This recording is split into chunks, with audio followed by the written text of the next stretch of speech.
بسم اللہ الرحمن الرحیم۔ رمضان المبارک میں مسلمان کثرت سے پوچھتے ہیں کون سا وظیفہ پڑھیں، کون سی عبادت کریں۔ تو اس بارے میں جواب یہ ہے کہ رمضان المبارک کی سب سے بڑی عبادت رمضان کا روزہ ہے، اور صبح و سحری کھانے سے افطاری تک ایک روزہ دار مسلسل عبادت کر رہا ہوتا ہے۔ ایک تو یہ بات ذہن نشین کرنا ضروری ہے، لہٰذا جو روزہ رکھ رہا ہے وہ سارا دن عبادت کر رہا ہے، ایک فرض کی انجام دہی مصروف ہے۔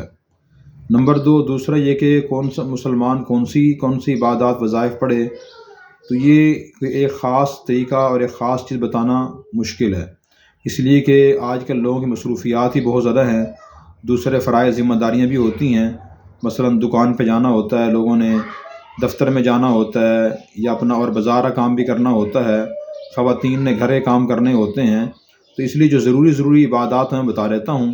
نمبر ایک تو یہ ہے کہ روزے کے بعد فرض نمازیں وقت پر ادا کرنے کی کوشش کرنی چاہیے۔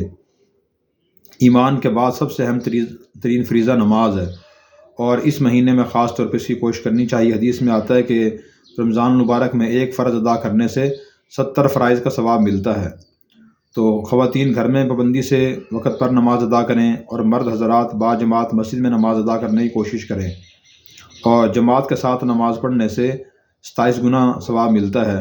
27 وہ ہو گیا، اور 70 ویسے ایک فرض کا ثواب ہے، تو خود حساب لگا لیں کتنا ثواب بڑھ جائے گا۔ نمبر دو، جو عام مسلمان ہیں، یعنی جو علماء نہیں ہیں، تبلیغی جماعت سے منسلک نہیں ہیں، تو ان مسلمان مردوں اور عورتوں کی اکثر نماز ٹھیک نہیں ہوتی، قرآن کریم کی تلاوت میں غلطیاں ہوتی ہیں، دوسری دعاؤں وغیرہ کی غلطیاں ہوتی ہیں، تو ان کی ذمہ داری یہ ہے کہ وہ اس مہینے میں خاص طور پہ اپنے قریب کسی امام مسجد کو یا خواتین کسی عالمہ کو اپنی نماز سنا لیں، نماز درست کرائیں، اسی طرح اپنی تلاوت درست کر لیں۔ اور تیسرا کام یہ ہے کہ صبح و شام 3 تسبیحات کر لیں۔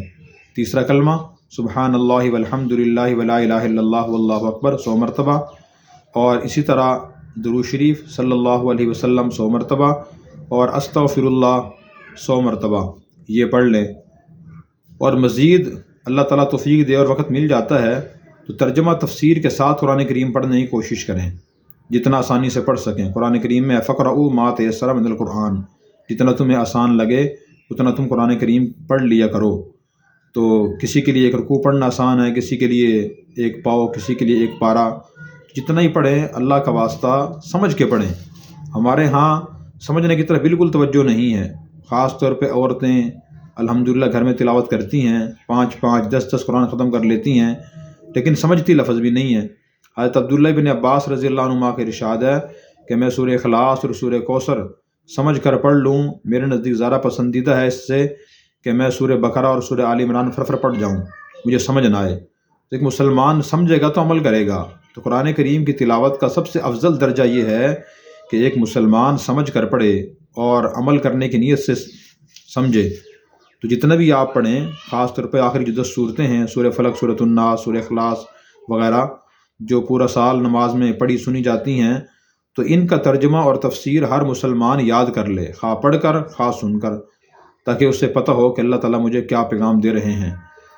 تو باقی اگر وقت مل جائے تو تیسرا اس کے علاوہ انسان استغفار پڑھتا رہے، اپنے لیے دعا کثرت سے کرتا رہے، اپنے لیے، بیوی بچوں کے لیے، پوری امت کے لیے، رشتہ داروں کے لیے، ماں باپ بہن بھائیوں کے لیے، اپنے ملک و ملت کے لیے، اپنی ضروریات کے لیے دعا کرتا رہے، اپنے اچھے مقاصد کو سوچتا رہے، کامیابی کا طریقہ سوچتا رہے، تو یہ بہت بڑی نیکیاں اور عبادت ہیں۔ اگر اتنا ہو جائے تو انشاءاللہ یہ کافی ہوگا۔ اور آخری بات یہ کہ روزے کی حالت میں مسلمان خود و گناہوں سے بچانے کی کوشش کرے۔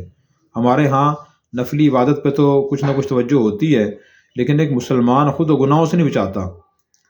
ناک کے، ہاتھ کے، کان کے، پاؤں کے، دل دماغ کے، انسان گناہ کرتا رہتا ہے۔